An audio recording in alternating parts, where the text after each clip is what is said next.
Welcome to Wellbeing in Action. Very good to have you guys here with us again. Steve and I are back to another show on Wellbeing in Action. Today we're going to be talking about me again, me and my inner phoenix, and you know how comfortable I am with this conversation.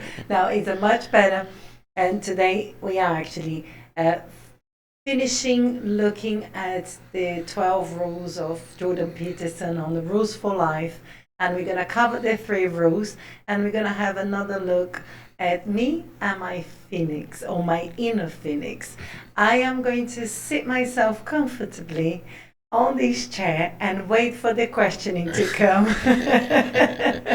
Before that, we'd also like to say a big welcome to any language students who are watching today and tuning in to get that native English as well. Pay attention today at our levels of obligations in the language that we use. So the difference of when we use a strong obligation, must versus can't, or mustn't versus can. When an obligation is put upon us, and we might use have to or need to, or when we think it's an optional obligation, we can use should or could. And we're just going to work it naturally in the language and not make any lesson out of it. But welcome. Anyway, so Dani, we've had some really good feedback from the last podcast that we did. Very good. People were very interested to know about you. And what you were saying, of course.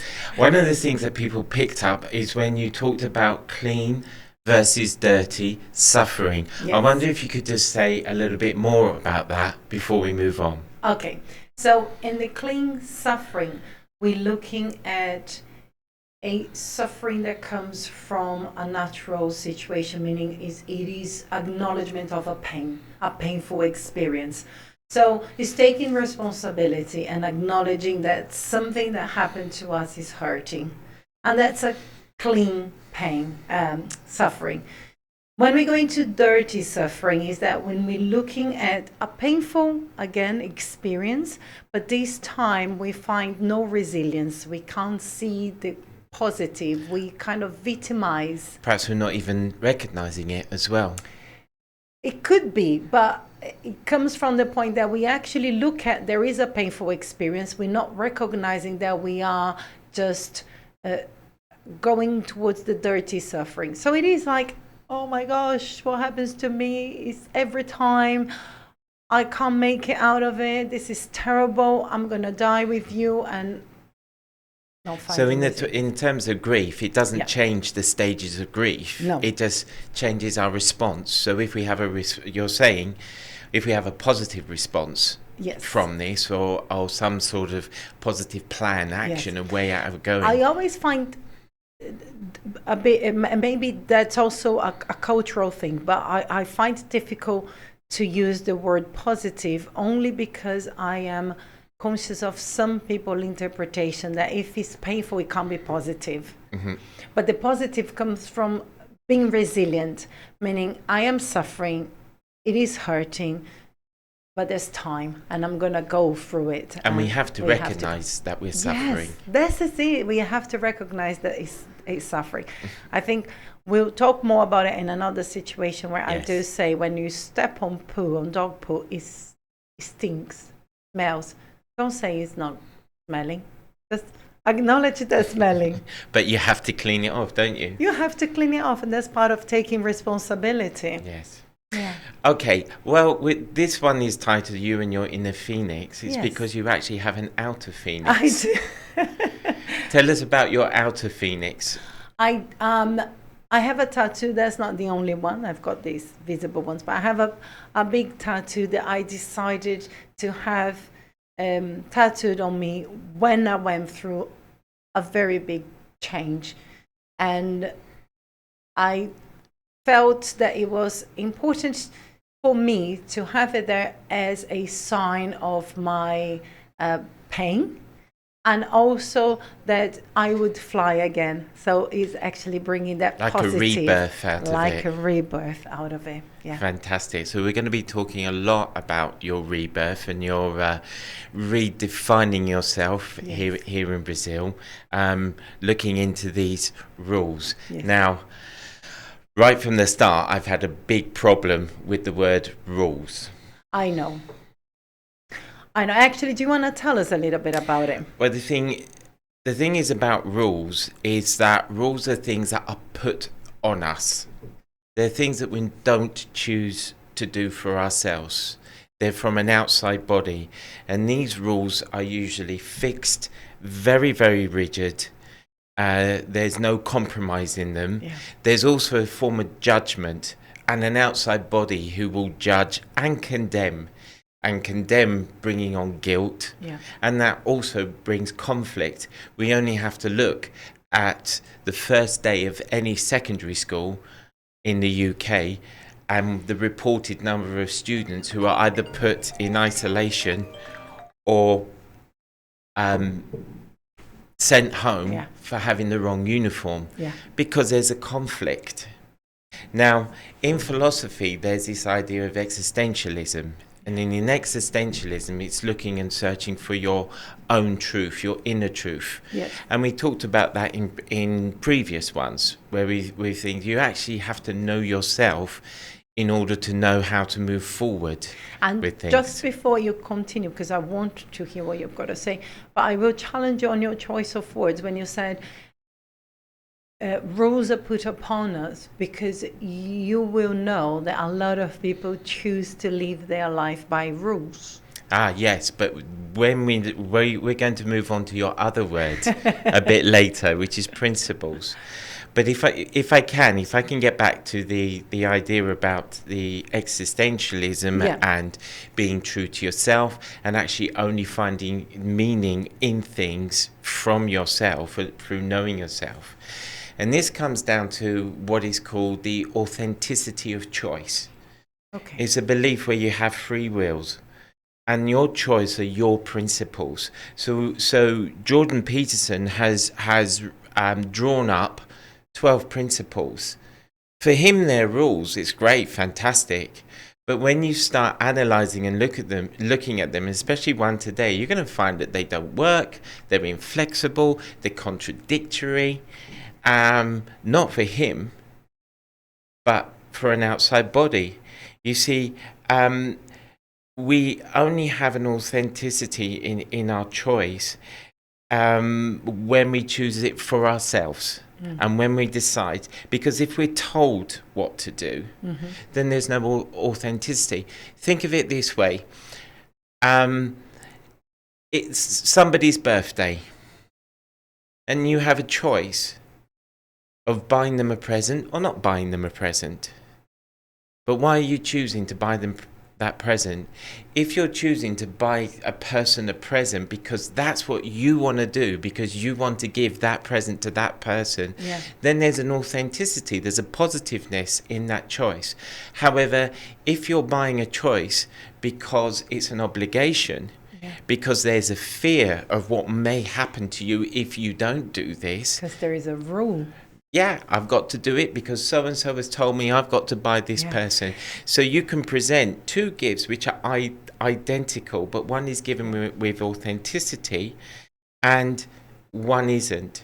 And then you can see how sometimes within a community or a household, because this is where I'm thinking, this is why sometimes where it could have been a principle, it becomes, or values, it becomes a rule, because at home we did it this way. So the perception is that this is a rule. The authenticity of it is lost. Yes. It was just placed upon. It brings me back to a childhood, and I've talked to you about this before, when my mom always said, I've always thought that to cook a fish, I had to cut the head off. I thought that was a rule.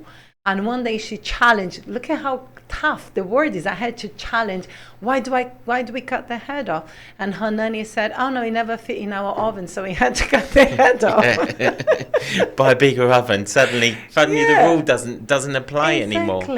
There is an idea of a need of rules. So for example, Peterson's idea that without rules there's chaos. Well, okay.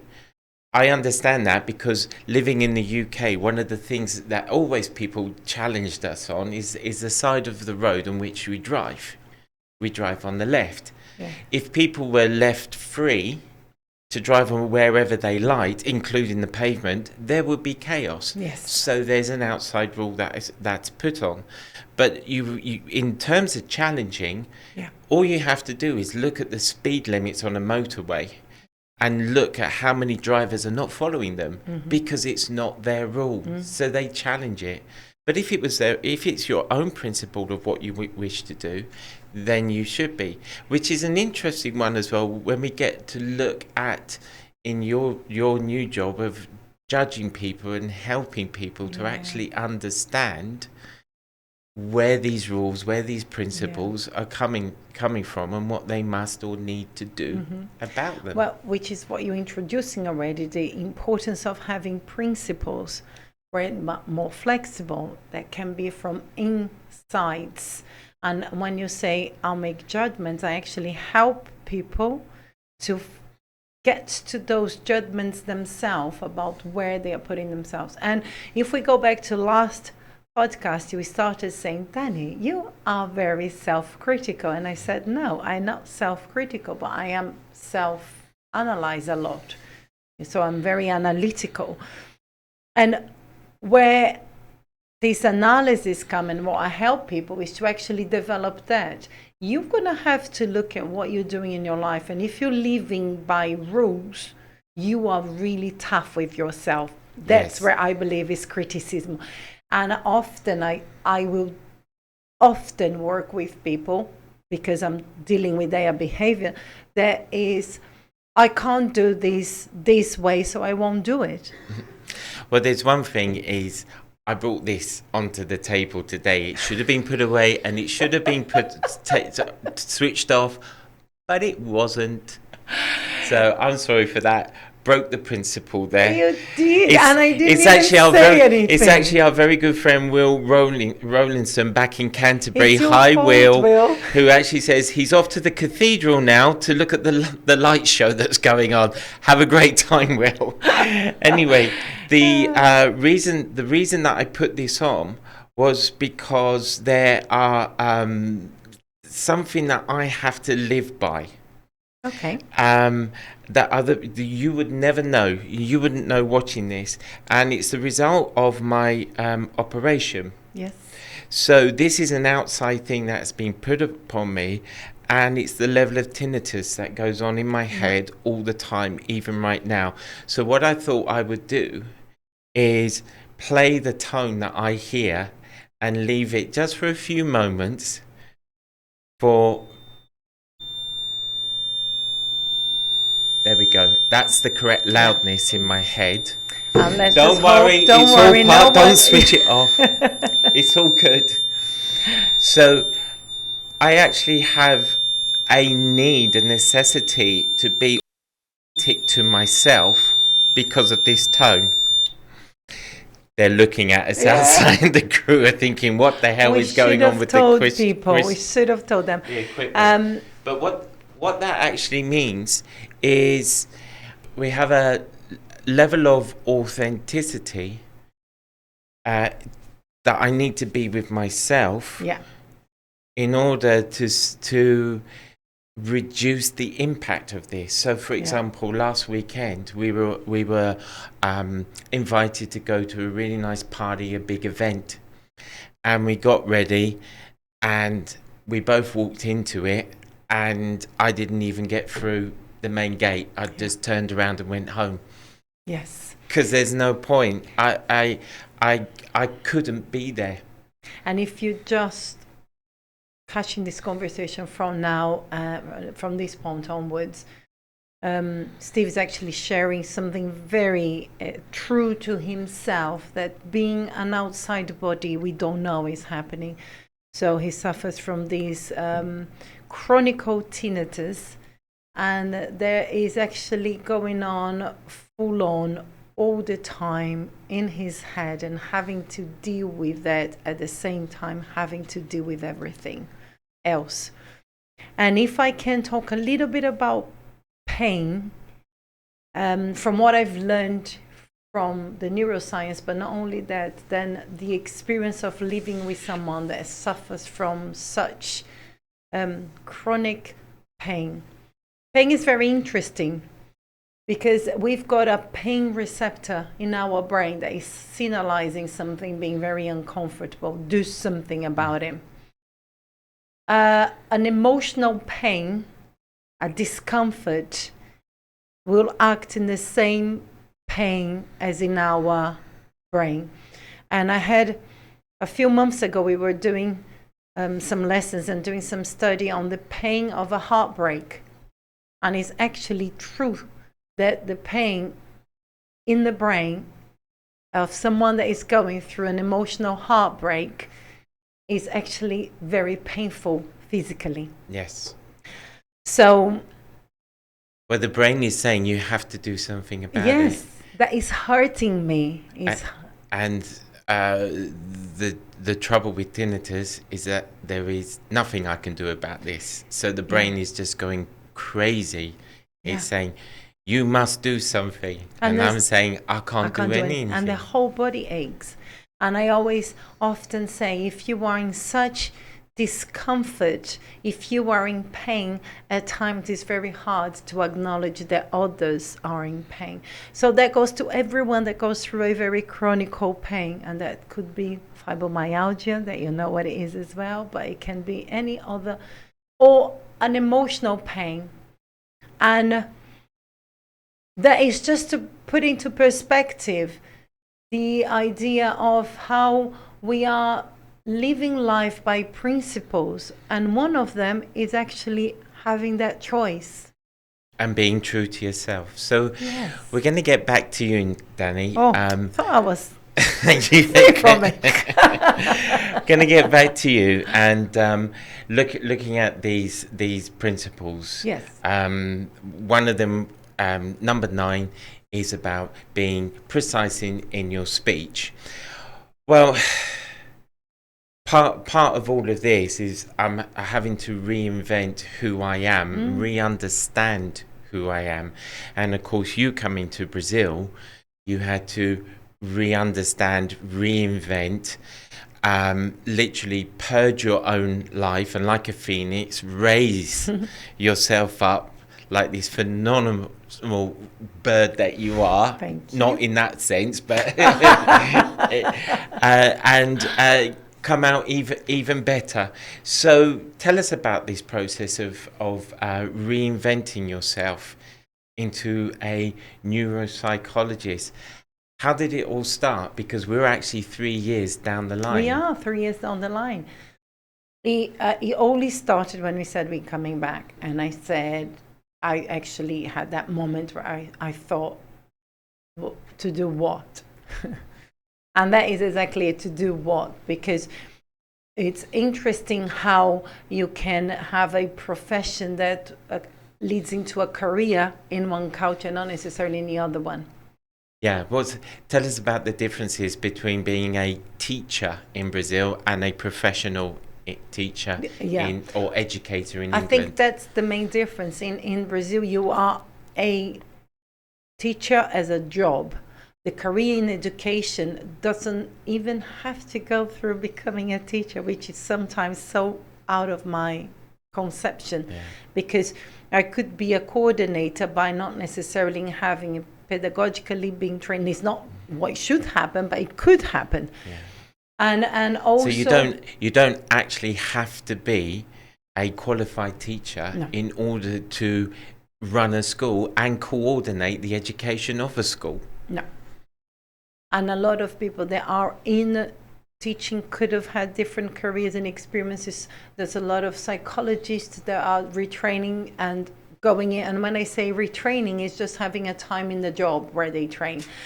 So that wasn't an idea, and I did not want necessarily to go down that route, and knowing that the experiences I lived in a school in England was very different in Brazil. So I didn't give myself that as an opportunity. I thought I'll have to find something else to do. But what I do know, and what it was very valuable to me, is the transferable skills. And I thought I've got a lot of skills in dealing with people, in looking at people behavior, in talking about training, and here what we call it Captação, which is the idea of competency. So I've transferred those skills and I applied to different areas in Brazil. And you actually started as an educational consultant, didn't you? I with a did secondary think, school. Yes, I did think, okay, I'm going to transfer those skills and I'm going to become a consultant, which is something that I also wanted to do. Then going straight into school, I saw that the standards were quite apart, especially for the region where we were, because we are quite in areas that are not as developed. There are, an example, English schools in Brazil, but we're not close to those British schools or American And when you mean schools. English schools, you don't mean English language schools. You actually mean proper English secondary style schools that lead to international GCSEs. Exactly. Yeah. So where you have to be a qualified teacher, actually. Yeah. And being precise in my language, which sometimes I know is hard, it's challenging for me to be precise. That was it. So that was the moment. So you asked me when it happened at that time when I thought, I'm coming back, I want a career, I don't want something to do. So you're working in these schools and you understand by the Brazilian government the things that they must do. Yes, language. That they had to do. And you went in and you saw the things that they weren't doing, and so you actually saw things that they needed to put in place, things that they mustn't do. Yes. How was that dealing with, let's say, professionals and also non-professionals, and actually trying to bring them together with the letter of the law? How was that experience, and how was that different dealing with a Brazilian culture compared to dealing with a British culture? Very challenging. And whenever I say challenging, is conflict, which is the idea of understanding. And conflict comes when we are working with our duality. I don't know where I stand. So I couldn't be the English professional I was trained to be, and I did not want to be the Brazilian this will do. That could happen. I'm not actually saying that this was happening at the schools I visited. So were you finding you were compromising your standards by in that role of an educational consultant? Did you have to compromise? Right, that's interesting, because I felt that I probably compromised some of my expectations, but not compromising what the job asked. So I went and did what I should have done. I read the law, so I read all the Brazilian laws. And in fact, you would know, because I started the job in December.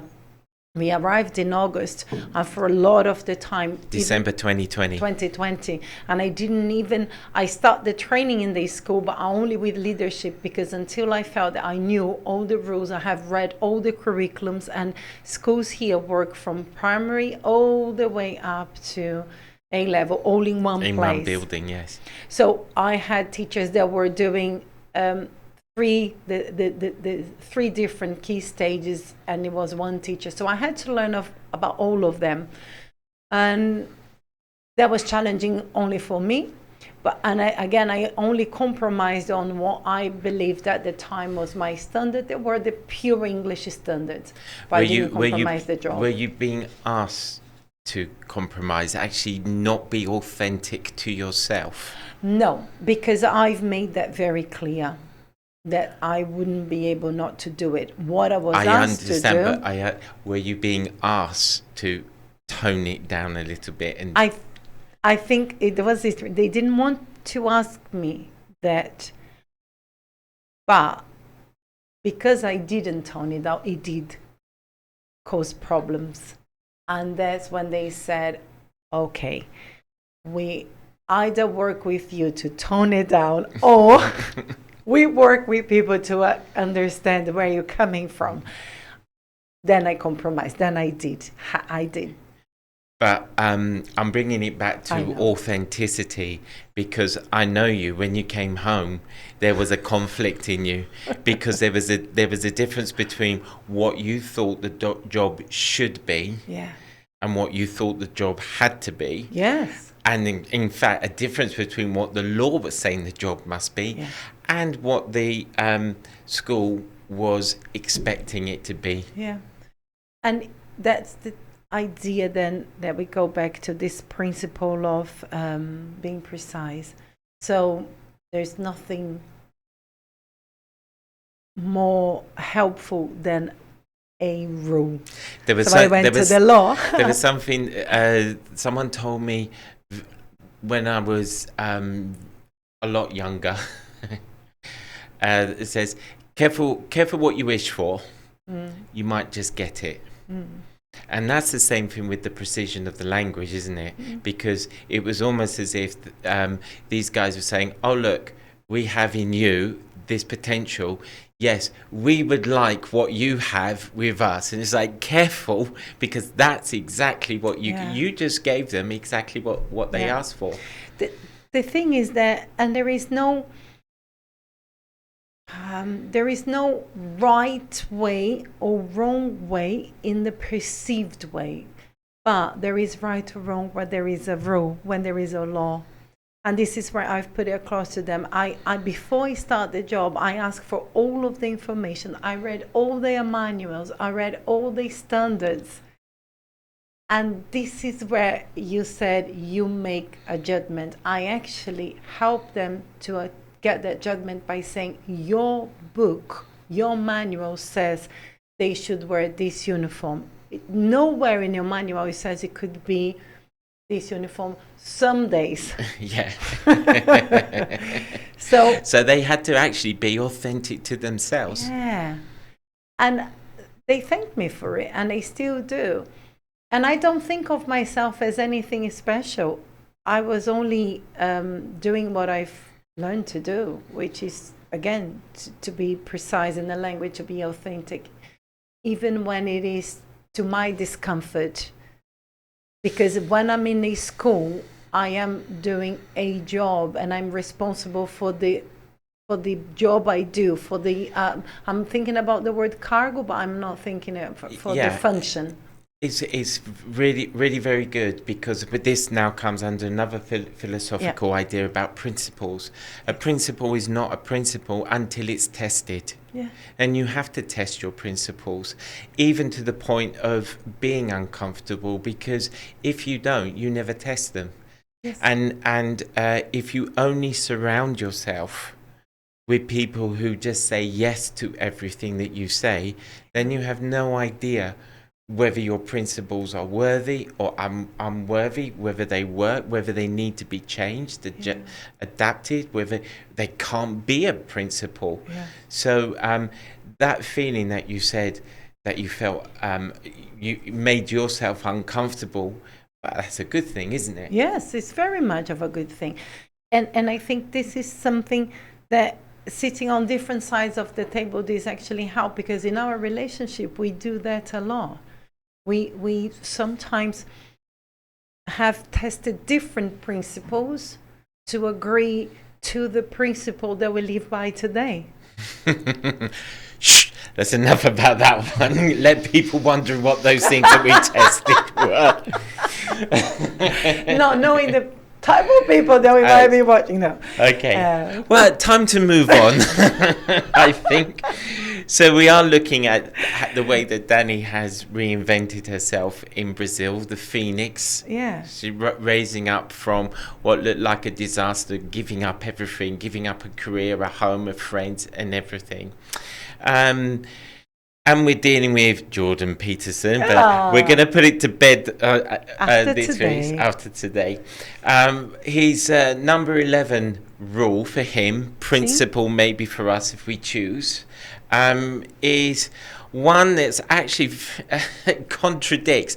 If you remember earlier, he talked about not allowing children to do anything that causes us embarrassed. Mm-hmm. Well, this contradicts number 11, and this is where, you know, when you're self-reflective and you look at it, because 11 says don't bother children when they're skateboarding, and it's actually all about risk taking. Yeah. And I would suggest that, well, when you are risk taking, well, hopefully you will cause embarrassment, because that's exactly what you're doing, which is taking a risk. But it's also about being true to yourself, testing your boundaries, testing your principles, and not being scared to go out there and actually make something happen, which is exactly what you did with Mila opening up your business. Yes, I did that, and I still testing myself, because there's always something that I would like to try, or she would like to try, or we were going to do it as a joint venture, and we look at it together. He also, this rule talks a lot. Well, talks a lot now, but when I read, or when I get it from his book, it is the idea of let the children try under your supervision while you are still there. And there's a little bit of that. I know you're saying risk taking and the same thing. If I think about my own childhood, my parents were not there, because I went off to the fields and I just did it anyway. I know. I'm not scared to do it. And when but it isn't more like that, Steve, because we were much more present in our children's life, but only because they were at home a lot of the time. We didn't want them at home. Exactly. But here's the thing. We go back to you and your business. Yeah. There's no one present. It's just you, and there's just Mila. Yeah. And you have to take those options, and you have to not take those those safe options. Yeah. Because you have to be true to yourself. How difficult has that been, especially in the first year of the business? Difficult, very difficult. It's finding where I am, and by difficult, I always put in that clean suffering. It was difficult because I had to rethink of myself. I had to get myself out of that comfort zone. I had to, because again, I knew I could do differently. So I had to push myself to think of different ways, understand where people are coming from, offer, get out of my comfort zone of talking about myself and taking my experiences to people. So that was the challenge. Can you give an example of where you needed to challenge yourself and what you thought you had to do, and how it's actually been more successful for you? I'll give the example of the social media. Throughout my teaching career in England, I was never told that not to do, but also encouraged not to do.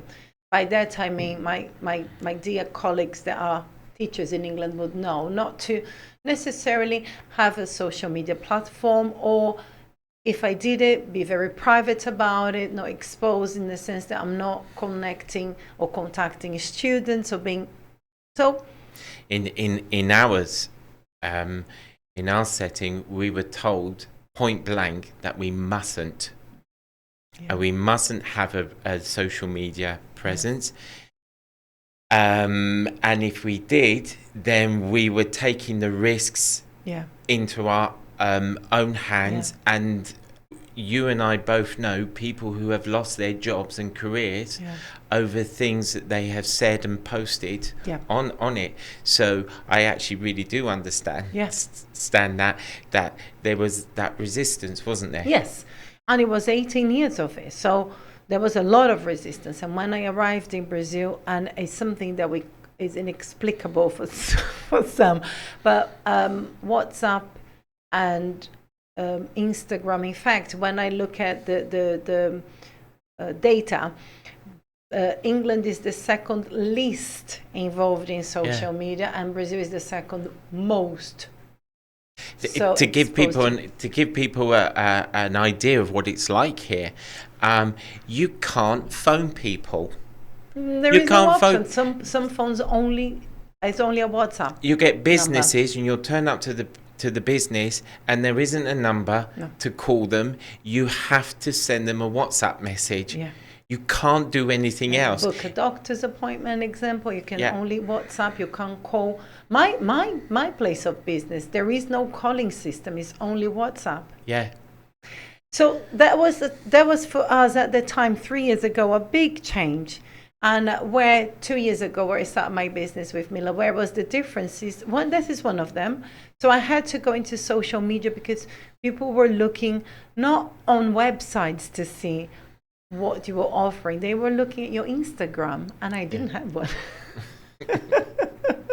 And I'm pleased to say I do have one. But I resisted Which is? that. Daniela Cooper. So it's dash Daniela Cooper. But no, underline. And I did that with the idea of, okay, I'm going to do it. And when I started doing it, it wasn't good because I was putting all my prejudice and I wasn't being myself. You weren't authentic. I wasn't authentic. And then I asked for help. And I was very precise with my language. I said, I need you guys to make me very knowledgeable of this. Presentable. And presentable. And this was really interesting.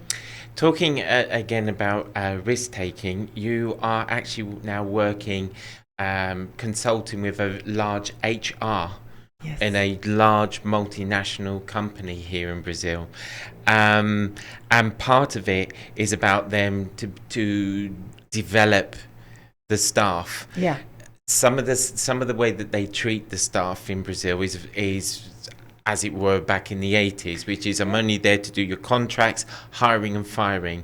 But now, nowadays, HR or even people talent, it's not just a human resource, it's a person and a talent base and things. They have to be more proactive and challenge and get their staff involved to take risks and to be more creative. So how's the difference been between a modern dynamic of what is expected from an HR and what are you finding as you go in and what are the sorts of things that you're having to do in order to help these people to transition from what it was to what it should be?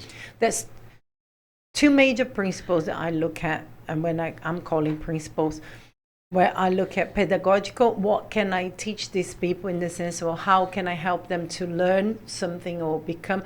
So the training process is how do I help them to train people to understand it for themselves, to be able to be part of this process of change. So this is why I do this self-development first. So they go through the process themselves.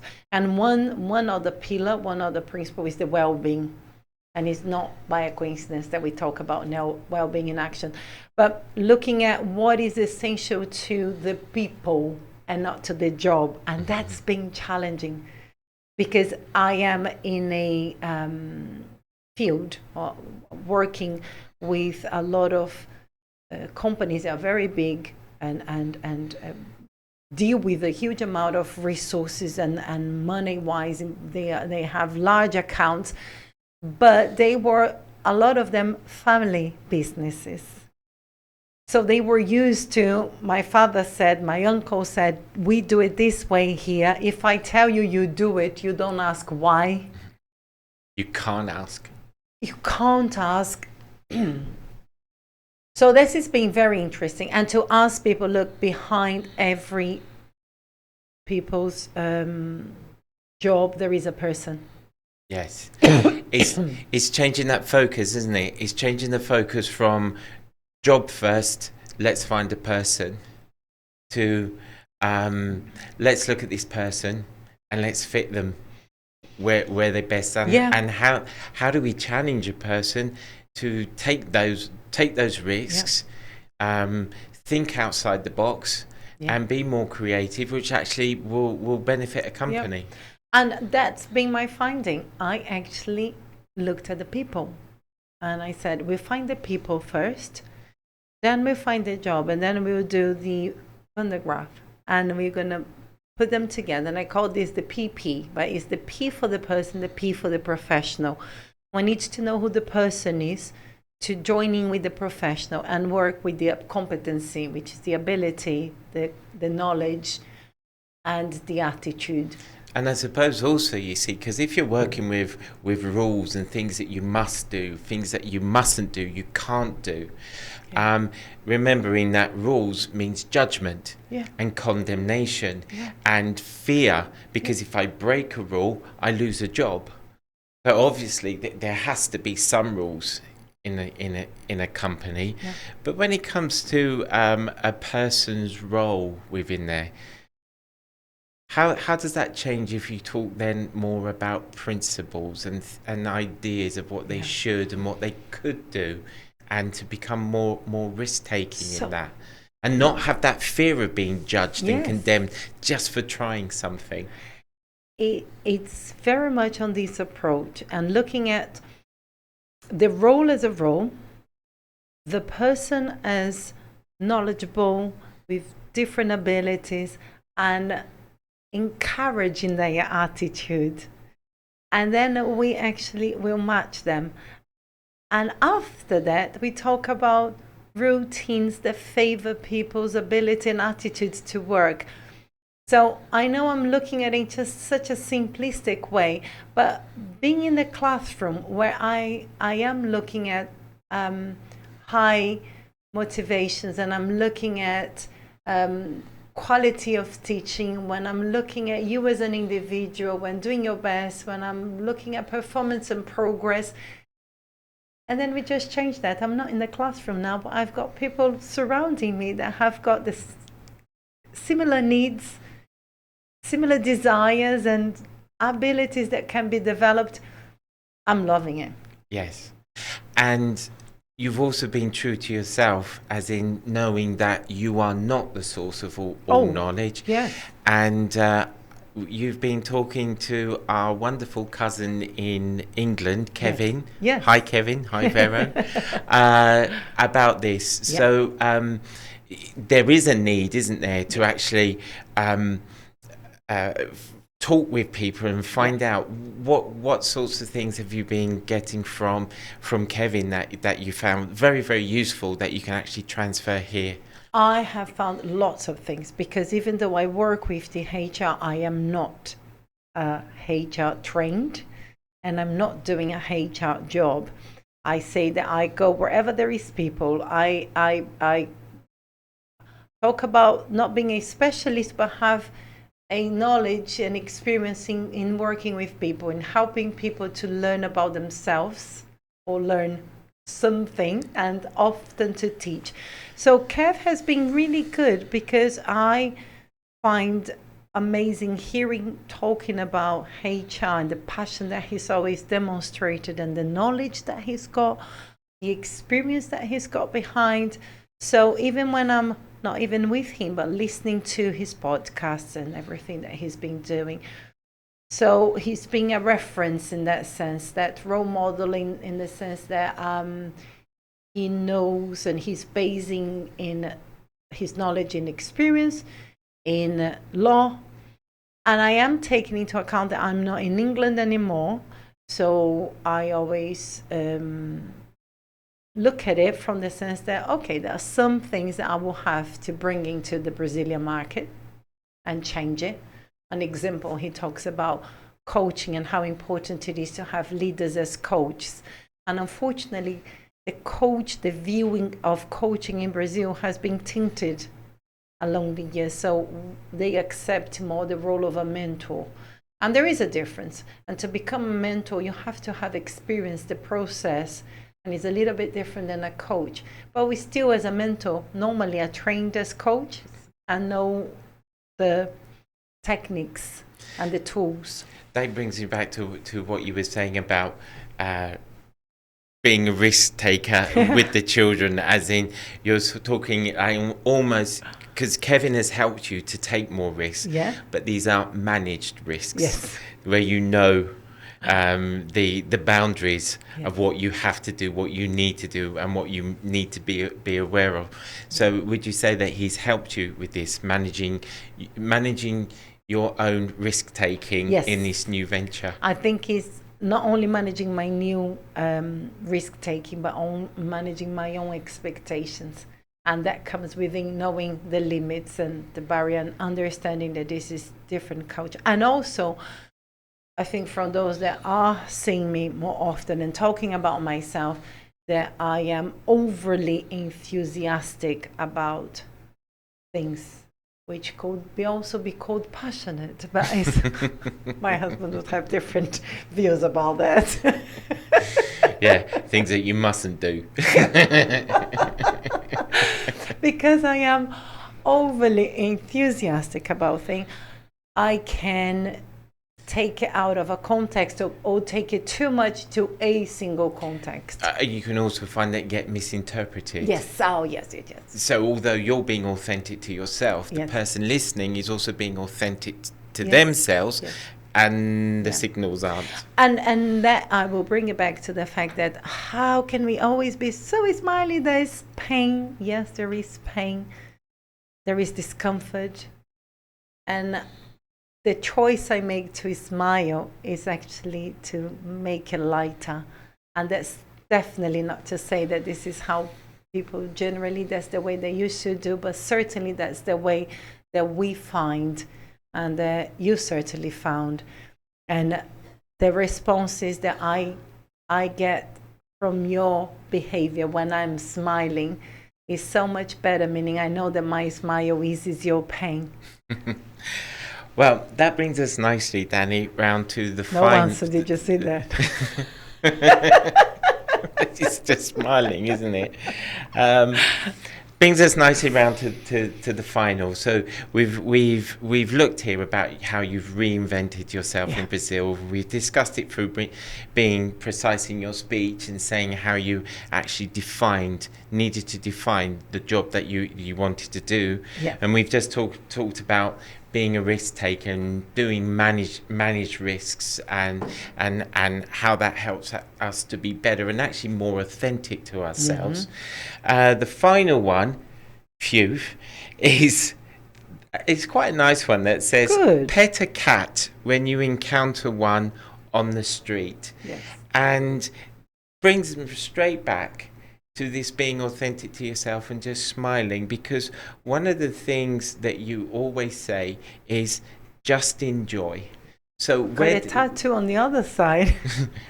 Okay, yeah, I got this one on that one, and this is why I smile, because she's got things guns. tattooed on her biceps. Anyway, so you say just enjoy. So where did this expression come from? I was thinking about that the other day, and then I realized my dad says all the time, aproveite, enjoy. And I took that a little bit further, just enjoy. Because aproveite for me also means take advantage of. So you're there, so just take advantage of it. Whereas enjoying something means that you can just sit back, relax, and just you know what? That's so good, Steve. I have to finish what you've asked to be precise, but I'll come back to this idea of just sit back and enjoy. But this idea of just enjoy came from the fact that, and it leads very much to what Peterson's saying here. When everything is good, we can take time to do it, and we can plan months ahead, years ahead. We did that for so many years in our married life. We could think, next year we're going to Brazil. In 2 years we're saving, we're going to do this. In fact, we planned 5 years we'd move to Brazil, but because of everything, we moved it forwards. And it's what I actually learned. I did learn this from reading Jordan Peterson books, and these laws specifically, this rule, was that there is a difference of time management when you are leaving something else. And the way that he describes is that if you've got your foot on the crocodile's mouth, on the alligator's mouth, you count second by second. And this is when he say, always pet a cat when you encounter it. So don't let it go. If that is a nice moment, enjoy it. You enjoy the difficulties as well. You're talking as well, in good moments. But let's be honest. We all have a past. We've all got baggage. Some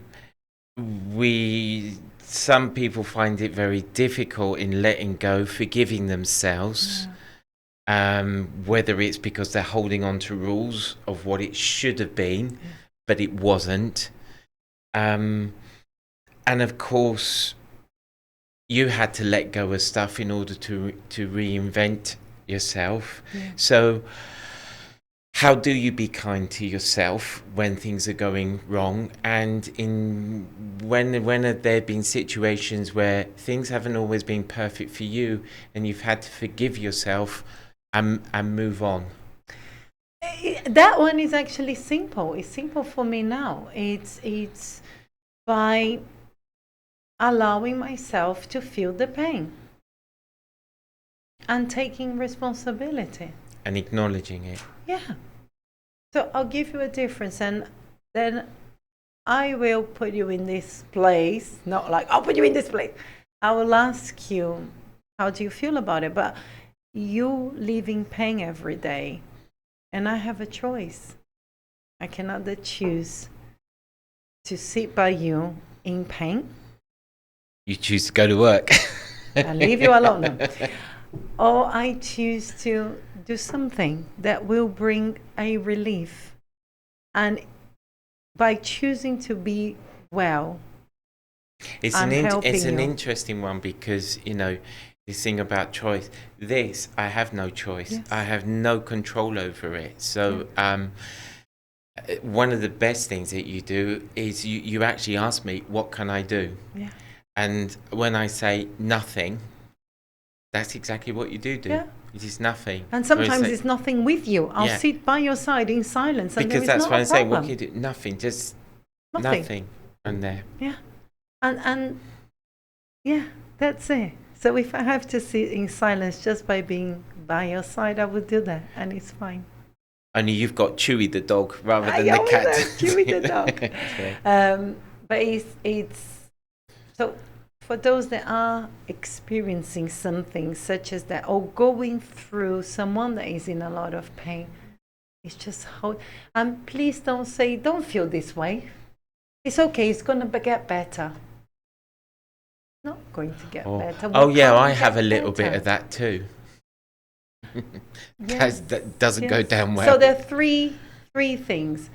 Don't feel this way. Acknowledge that people are allowed to feel this way. What can we do to make this better?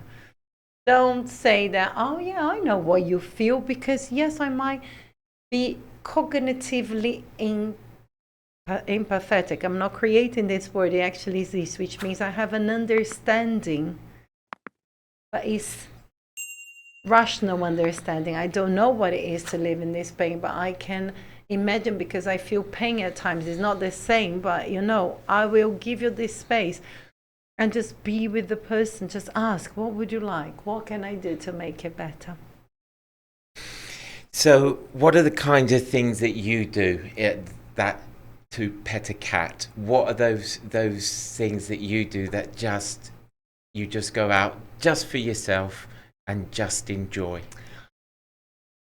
You know what, beforehand, if you had asked me this a few months ago, or even years ago, I would have said, I go and do this, I go and do that. But I now don't need to go anywhere. And the moment I do that, the most is in the morning, when you actually most of the time awake already. But very often I wake up and I'm in bed for another half an hour before I get up. I'm awake. And that's the time I do my meditation, my kind of thinking process, where I get in touch. I call it the mindfulness, because I really get in touch with my body and head, and I think, gosh, what am I going to do today? So how am I going to allow myself to go there? And no, I didn't do my diet yesterday. I didn't follow that. I ended up eating a pizza last night. So what am I going to do today? Well, I'm not going to eat a pizza today, which is good. I'm following my... So it's this conversation, is allowing myself, and that is being true to myself. Yes. If I'm in pain, and some days I am, I said, well, it's hurting, my back's hurting a little bit. Maybe I'm a bit tense. So I even sometimes say, how are you feeling today? I'm a bit tired, but I'm okay. And tell people a little bit about your garden, because I know that is your own petting of a cat. Even though we've got 3 cats in our garden as well.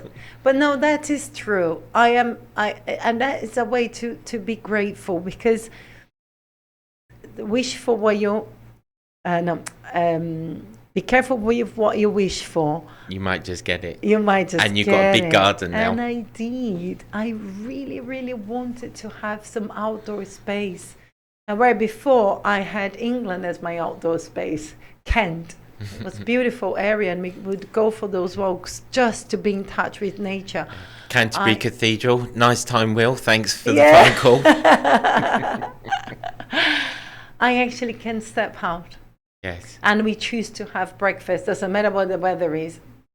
Right at our veranda, looking at the garden. So I am very grateful for that. And I know our other cousin Lita has a beautiful house. Oh, and she has these wonderful views where she looks out and goes up and picks up her eggs and makes the omelets and things and shares with us. This is what I'm doing. It's just a wonderful moment. You know, that is something interesting, Steve, and that's a lot of things I have learned from living with you and observing, and sometimes from actually looking and observing myself as well, and that kind of self-knowledge. But you do share.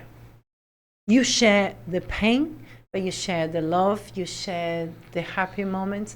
And I really learned that. And sometimes I felt my responsibility, especially with the pain, that because you were sharing, I had to take on part of this responsibility.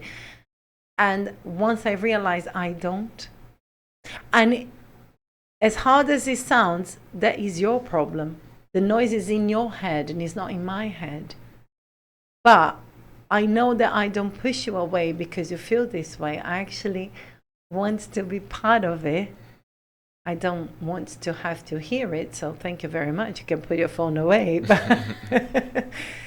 And in saying that, I'm not being disrespectful to you or to how you feel.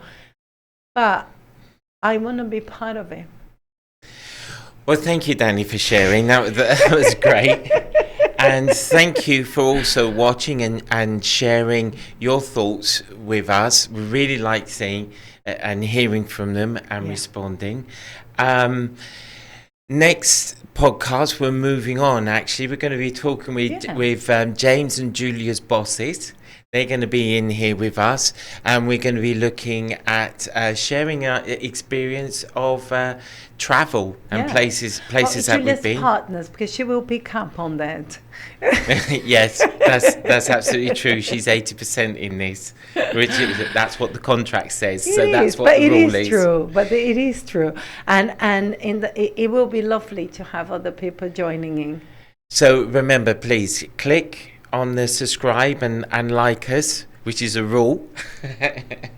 And I see you. And thank you, Dani, very much. Obrigado por Canal de Piracicaba por essa oportunidade, como sempre. Thank you for any language students watching. Remember, post your comments as well. We'd like to read them, and we will respond to them. Keep putting your well-being into action. We'll see you next time.